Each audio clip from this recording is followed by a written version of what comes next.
Hello, everybody. It's Mr. Kyle. I hope you're doing well.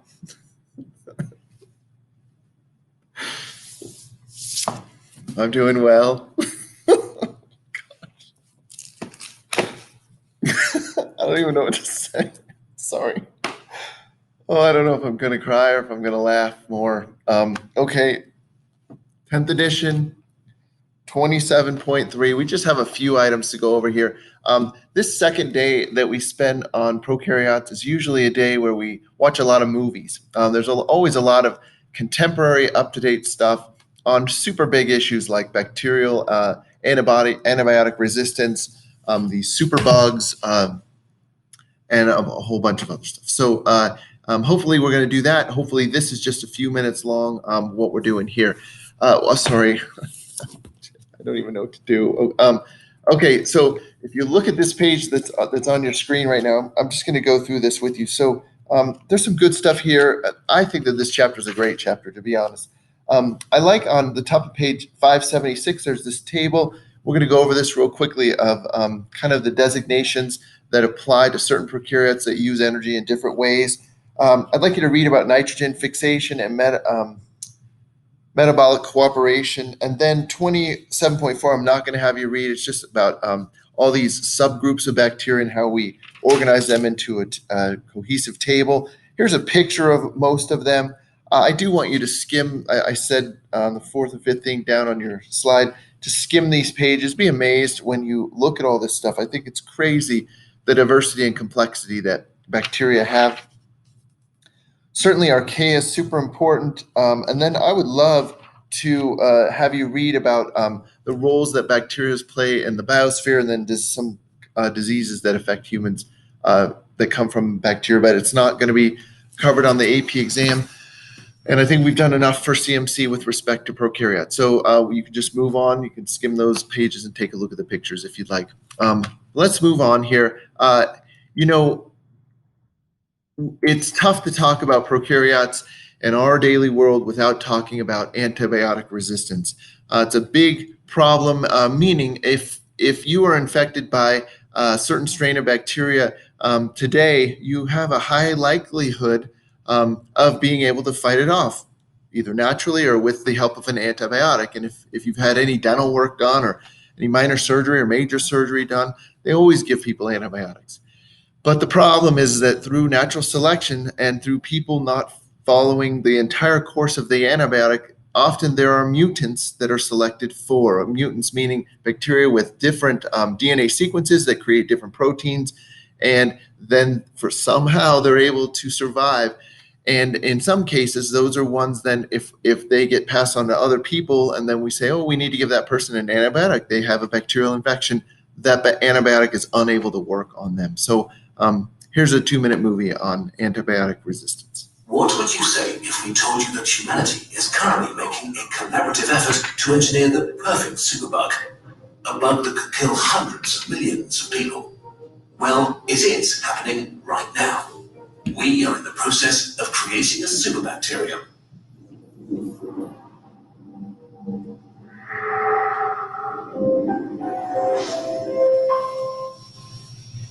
Bacteria are among the oldest living things on this planet.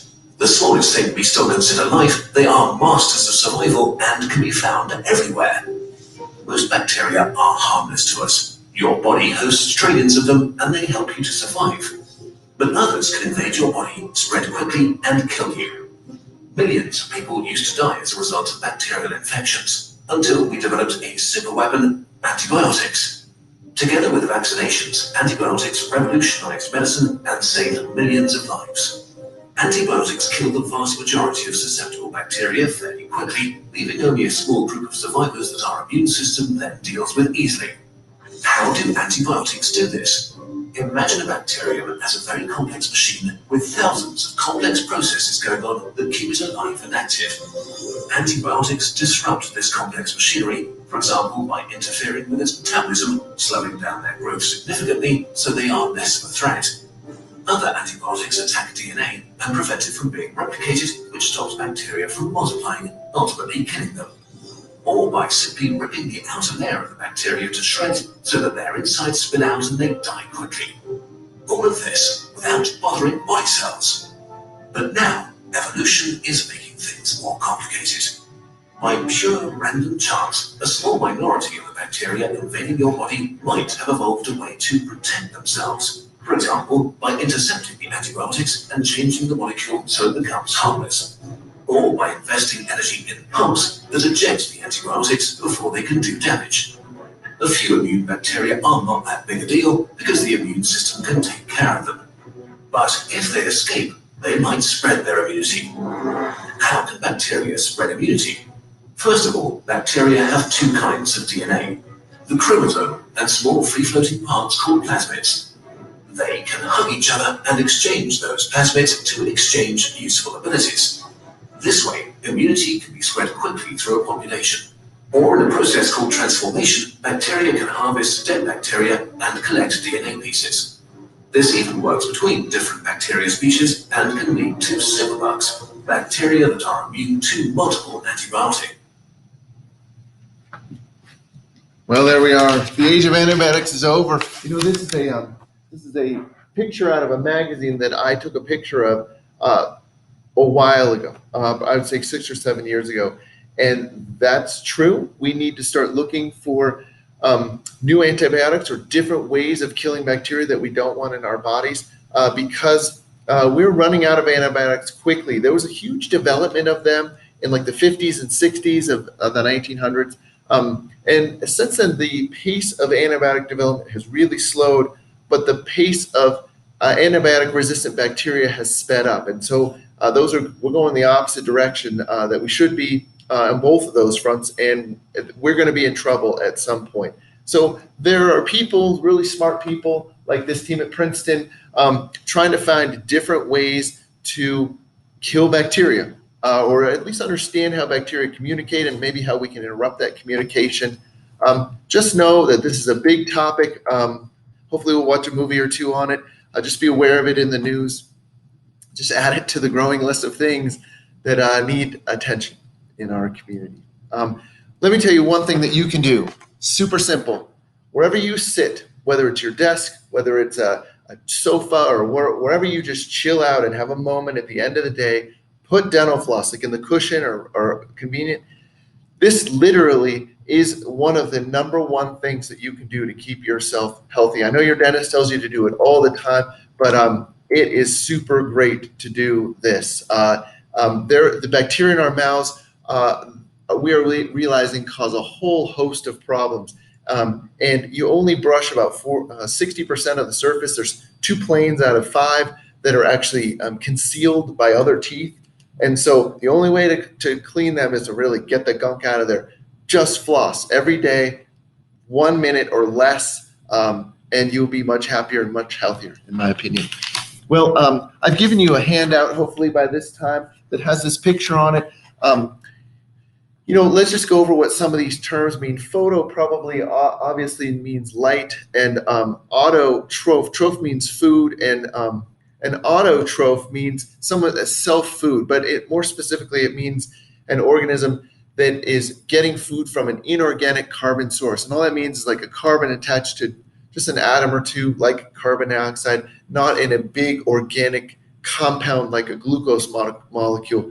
That would be down below when you see that's not true. That would be heterotroph. So the idea with heterotrophs is that means other food. That means you get food from somewhere else. You don't make your own food, like a human, for instance. But it also means that they get food from an organic carbon source. And you can see that down there. The prefix photo means light, and the prefix chemo means chemical. And you can see some major nutritional modes here of the different prokaryotes that exist. Just take a look at this. You don't have to memorize it, but just read every line on this, please. One of the important things that we have to go over that you might see on an exam in this class or on the AP test is this idea of prokaryotes playing roles in these biogeochemical cycles, the carbon cycle, phosphorus cycle, nitrogen cycle, water cycle to some minor extent. But they are super important. If they weren't here, we would not be able to be here because these cycles would not exist. And probably the the number one cycle, other than the carbon cycle, and obviously water is important, is the nitrogen cycle. And I want you to look at the far bottom right corner of this, and it says nitrogen fixing bacteria. Let's take a look at how they work. But first,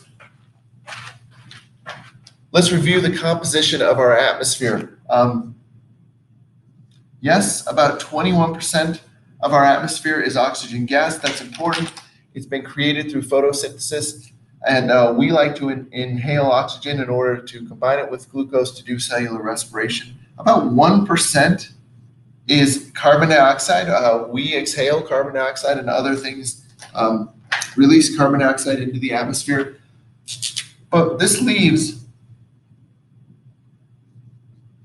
about 78% left, and what that is that's nitrogen gas. And we need nitrogen, and I want you to think about where you use nitrogen. We use it in the making of proteins. We use it in the making of nitrogenous bases in DNA. It is certainly a chemical that we need. And so one might say, well, just like with oxygen, how do we get it into our bodies? We just inhale it, right? It's in our atmosphere. Every 3/4 of every breath that we breathe in, we're bringing in nitrogen gas, no problem. But here's the problem.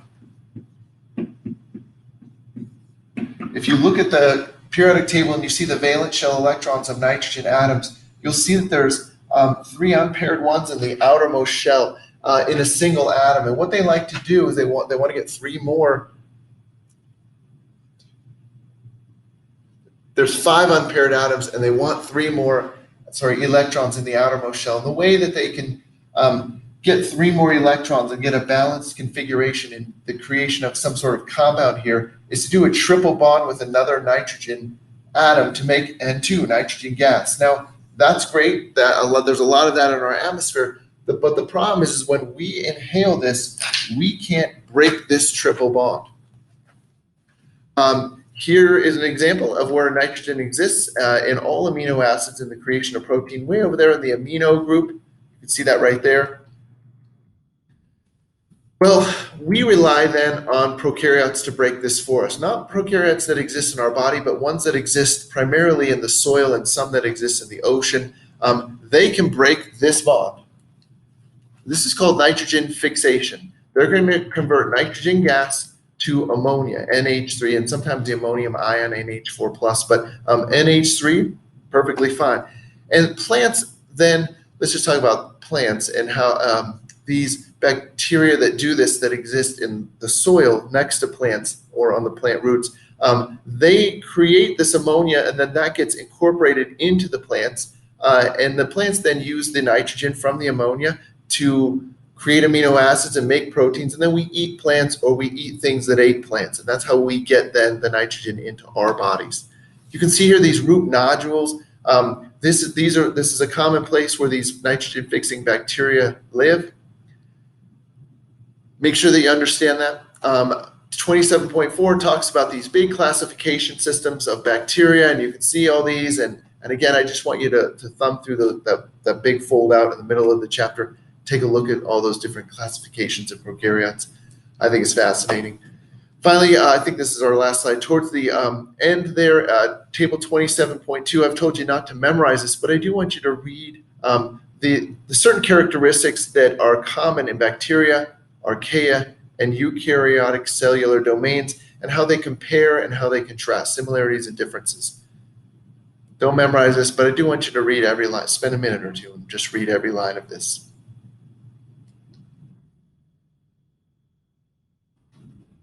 Thanks, that's it. Take care of your biotic atmosphere that exists in your belly by eating yogurt, please. It's the #1 thing I think that helps people. Okay, bye-bye.